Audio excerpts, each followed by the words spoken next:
Most of us are not exposed to these images and sounds every day. However, there are some Americans who are. I'm Michelle Ladd, and this is After the Showdown.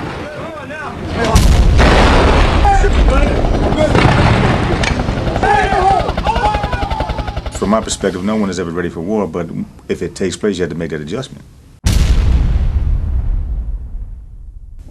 Every day I went out there and I was like, I hope the sons of bitches come out to fight today because I feel froggy, because I feel like today's a good day to send them, to go meet Allah and find out there isn't 70 virgins waiting for them, yeah. So Eric, you and Freddie talked about how the events of 9/11 had an impact on your feelings toward the enemy.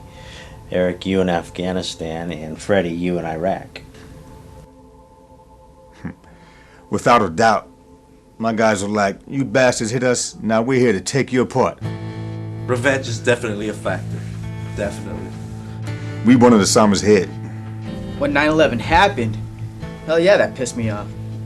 I mean, shit, you got a 16-year-old, American here whose parents came to this country for a better life, grew up thinking about, okay, this country's here because of the veteran. And right then and there, I wanted to get done with school because I was still in high school. I wanted to get done with school, enlist, and go to combat.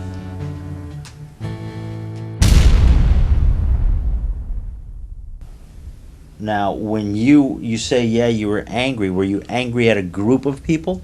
Or were you simply angry that this could happen? How can this happen to us, knowing who we are, being United States? No, I wasn't mad at anybody in particular. I was just going, there are people who hate us enough to come here to hurt us. What these rap groups are is a way for veterans, combat veterans specifically, to communicate and share their stories in a setting that's comfortable to them, meaning they don't have to explain graphic details, or they don't have to feel uncomfortable explaining graphic details of combat in a setting like this. Yeah, I chose to want to, fit in with the crowd, and I wanted to get into fights, and, hey, let's have a brawl at a party. Well, let's get into the fight at the party. I remember coming home with blood vessels busted in my eye, kicked to the side of the head where my freaking skull looked uneven, looked like a puzzle. So yeah, you could say I had a pretty violent childhood. All that violence and hate, did you want to express it upon entering into the military, knowing that it was a potential opportunity to go to war? Were you somewhat prepared, semi-prepared, just in case something click off, and then you would say, oh yeah, now I got the chance to do this because I feel all this inside. This violence that I was aware of, that I knew I had in me, and plus to add it on with that I was trained, so now I have self-control over it.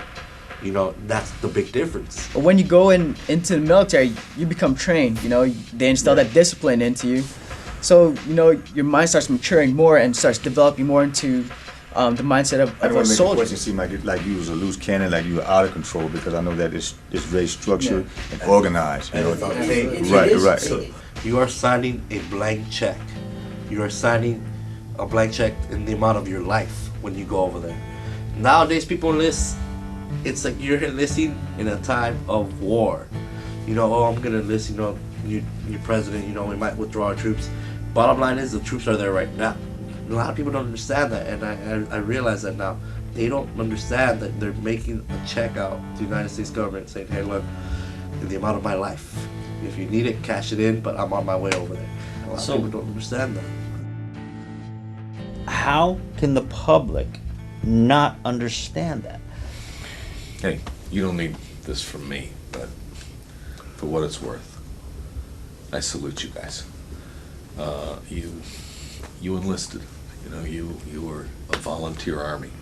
You went over there. You made a commitment, to yourselves, to the country, to the guys next to you, and you did the dirty work for the rest of us. Things in Vietnam were a little different. You guys seem better trained. You guys, I salute you. I mean, you being a Vietnam vet, when you got back from Vietnam, did anyone salute you? No. That was a very tough time. There was a big movement going on in this country. People were asking questions. Guys who'd been there were asking questions. I was asking questions.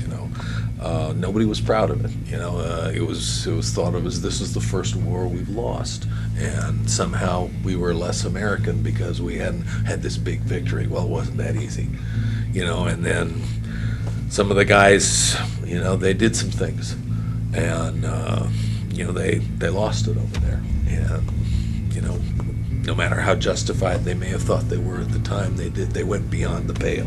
They did things that were wrong, and we all got branded with that brush. You don't have to apologize for shit, man. No one knows what it was like over there. No one but you and the guys you served with. No, you can look at everybody and say, baby killer this, baby killer that. Fuck that. They don't know what it was like. They don't know freaking that 9 times out of 10 they hide freaking RPG rounds underneath the babies. They don't know that shit. They don't want to tell you that. That they teach kids over there at the age of 5 to walk up to you with the grenade. They don't teach you. They don't apologize for shit. What you've just seen is a combat vet therapy group. The mediator opened the session up where you get to hear what these men are dealing with, both in combat and particularly returning home. The transition process is a thing that really stands out.